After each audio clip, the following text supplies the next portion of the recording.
Master, Toastmasters, and honorable guests, good evening. Breathing.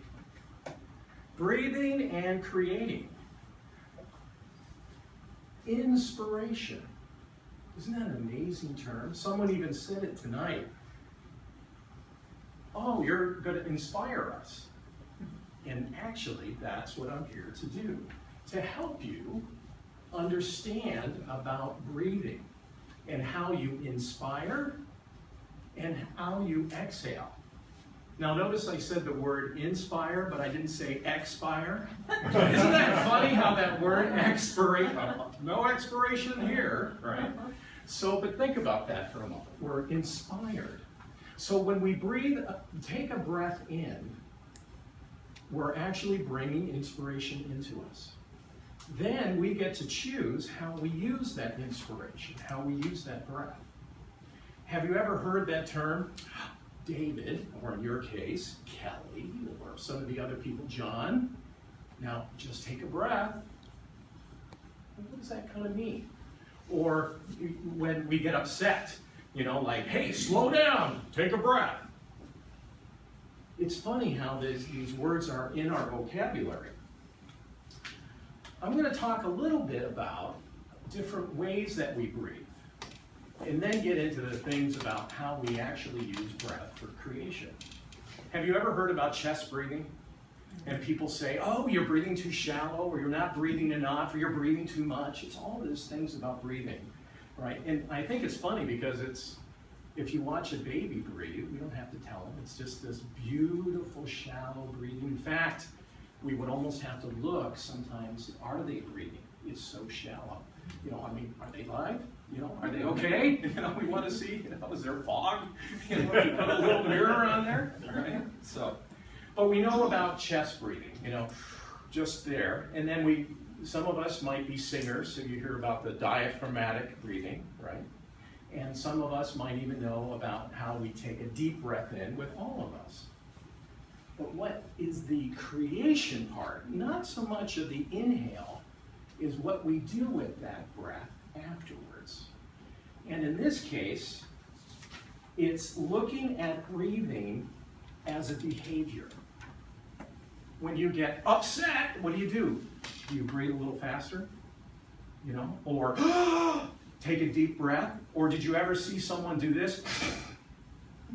Right? Because in our breath, every cell in our body respirates. And that respiration actually has a hormone in it. And that hormone is incredibly powerful. And the problem with that hormone is that some of us, me, will actually not allow that hormone to work, that we breathe it out too fast, that we don't let it do its thing and be monitored. And some of us here might even have that same condition. And I'll talk about that a little bit in a minute. A doctor named Konstantin Buteyko is a Russian doctor, and he noticed how this master hormone in so many of us who are incredibly healthy was at this very, very high level. And people who had diseases, which at that time, when he was first starting to study this, which was in the 40s, were called the diseases of civilization. Did you ever hear that? All the conditions of civilization, the diseases, are actually created by our breath. Because when we're not in civilization, they don't even have words in their vocabulary of asthma. They don't have words in their vocabulary of what diabetes is, or even cardiovascular disease, or asthma, or bronchitis. Isn't that wild? If we take a look at like Aboriginal or even Native American, they didn't even know about that. It wasn't even in their health. But the diseases of civilization are all about breath. Now, what would the minister say about the biggest addiction of the day? An addiction that's so big that nobody's even talking about it. And yet it affects every one of our cells. You ready to brace yourself? Do you know what it's like to talk about the evils? I said the evils of over-breathing today. My dad is a Lutheran minister, so I kind of gained a little bit since he was not Baptist, but Lutheran. So. But what I just shared was the evils, actually, of over-breathing. Have you ever heard of that? Isn't it usually what we're hearing is that we're not breathing enough? We're going to flip that on the head, and it's really we're breathing more than our metabolic requirements are. Now, am I kind of throwing you away a little bit? Is that kind of like, woo? So let me just share the chemistry really quick.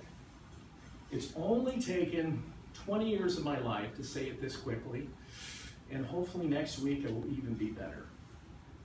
The mechanism, if I do this with my right arm, right, there are more muscles being moved here, right? So what mechanism allows more blood flow to happen to this right arm than this left arm here? Do you know what that mechanism is?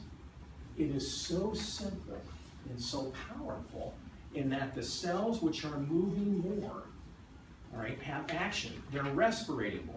That respiration are like little bubbles. And those bubbles actually go around the cell and they express pressure. And then that pressure increases, and then that's what makes greater circulation in that area. Isn't that just simple? So the other thing about that is the environment gets created of that little respiration that goes around the cell. And that environment can do two factors. The environment could be where it absolutely allows the hemoglobin to drop the oxygen into that area, or that environment could be where all these resources are around the cell, but there's no ability or chemistry to allow all the oxygen to actually go into the cell, or that cell is actually oxygen deprived. Did you ever hear that one before? Because that's what asthma is all about. That's what emphysema is all about.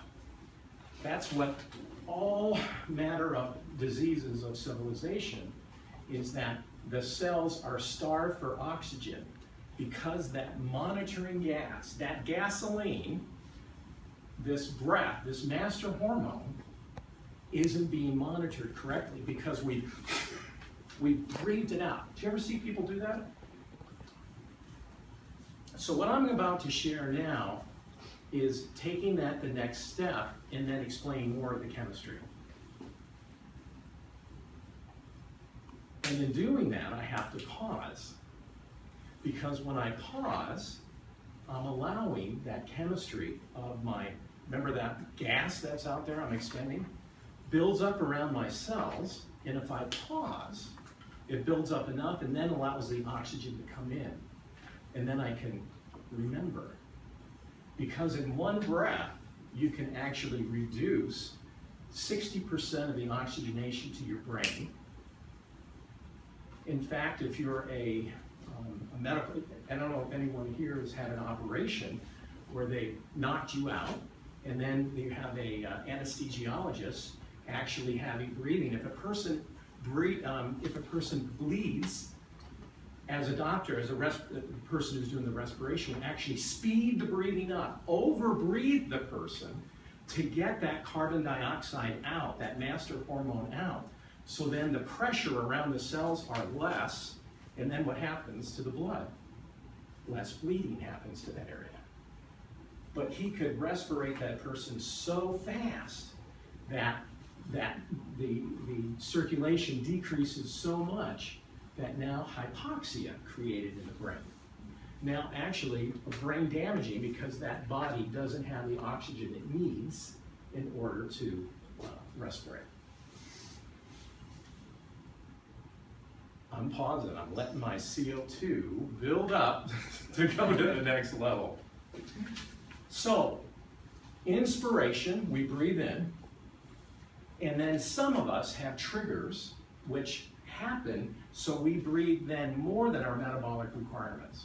In my case, an actual, how should I put it, a trauma occurred, And the next time I see a person who looks like the person who actually hurt me, what do you think my breathing's going to do? It's going to breathe fast, right? And in the process of breathing fast, I then shut down my brain to fight or flight and get out of there, but then that's not current and able to be right on the spot, actually have more oxygenation. Well, I've learned a lot that I need to shorten this speech a little bit and bring some ideas. And what I would like to share is, if you would like to know more about breathing and how breathing affects the body and your body in ways that you can actually use breathing to be a phenomenal public speaker, or actually someone who's over-breathing so you can't wait for them to get out, you can't hear them, is go to breathingandcreating.com. I'm Dr. David Gawain.